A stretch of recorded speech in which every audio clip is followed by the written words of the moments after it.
Hey, welcome to the Spoiler Zone, the only show on YouTube where someone educated in the art of making movies tells you what is wrong with the movies in theaters. This week I'm going to be talking about Real Steel, but first, Ides of March. Stick around, you just might learn something.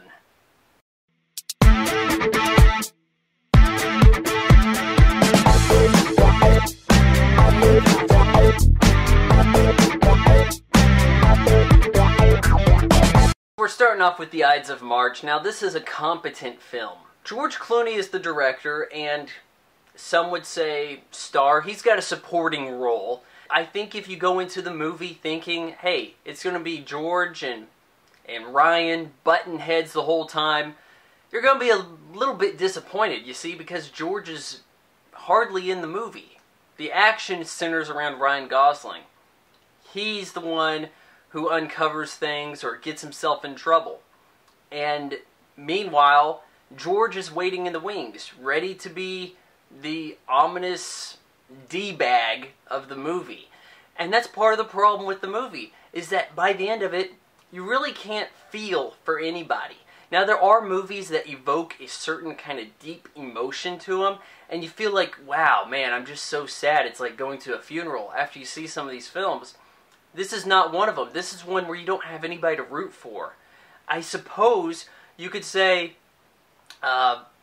Philip Seymour Hoffman, he's got the most humane character. He's all about loyalty. I think we can all agree that's all right. He seems to be a stand-up guy trying to do the right thing, and he gets put in the crossfires, and he has to take a fall. Ryan Gosling's pretty much asked to do a similar kind of thing. He messed up. He's asked to lay down on the sword. He didn't want to do that. He didn't want to put his career on the line to take one for the team in that regard. Especially once he finds out that George Clooney has been sleeping with interns. Then you kind of feel like neither of these guys are that great. They're not role models. But maybe that's part of the bigger message that, hey, everybody in politics is a jerk. Now let's just move along to Real Steel. I think this is a movie that requires way too much willing suspension of disbelief. Look, I get that there's robots in the future, that they can box, that we have unique ways of controlling them. What I don't get is the price. You pick up a used ex-champion fighting bot, Noisy Boy, for like less than $50,000. I don't get it. Like, maybe the value of currency is radically different a few years from now, but that's not really brought up. It just doesn't make that much sense. And then, even if that is the case, they go and they fight. Like, and some of these fights is like, well, I get $1,000 if I last a round. Or like, the repair bill is going to be astronomical. How can you possibly afford to have fighting robots when you make $1,000 when you take one out, and it actually takes heavy damage? I mean, maybe if I made a video for you and I got $1,000 for it, but maybe all my gear costs $50,000. That's okay. Well, the video is of you punching the crap out of my camera and boom mic. That's not a good deal then, okay? Because you're going to break stuff and not be able to afford to fix it. The kid is even like a robotics engineer. Like, everybody can fix a robot in this movie.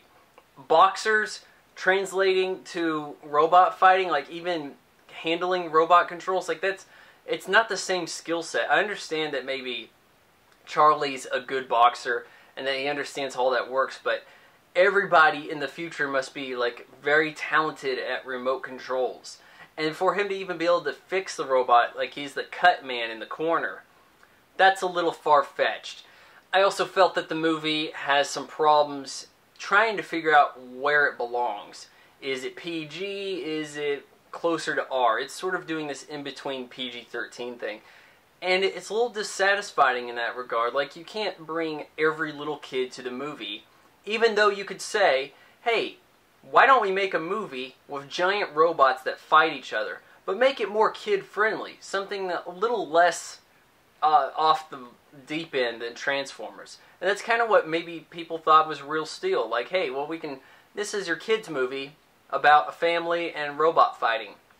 Unfortunately, it's not quite there as the kids' movie, and it could be much more deeper if it was maybe more of a drama, and really try to hit all the levels of training and where the mindset is, and all these kind of things.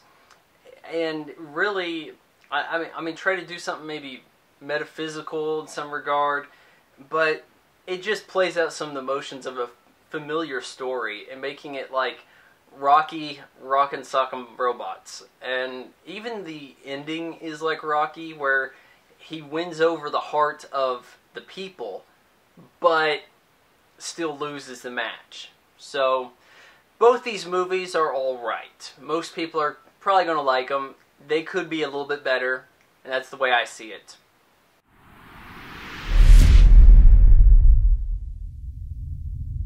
I'm also going to say that working on the podcast thing with my friend Annette, we actually recorded an episode. So what I'm going to do, and I don't know if this is going to entirely work out, but I'm going to attach, as in the description, a link where you can download the first episode of Hottie and the Jerk. It's a podcast about TV. And until I'm just gonna put it out there until we can get the site up and everything running, and focus on getting all of that set up. But in the meantime, take a look at our pilot. It's 45 minutes. Just put it on while you're not busy. Maybe you're typing up something, surfing the web, whatever. Just take a listen to it. See you guys later.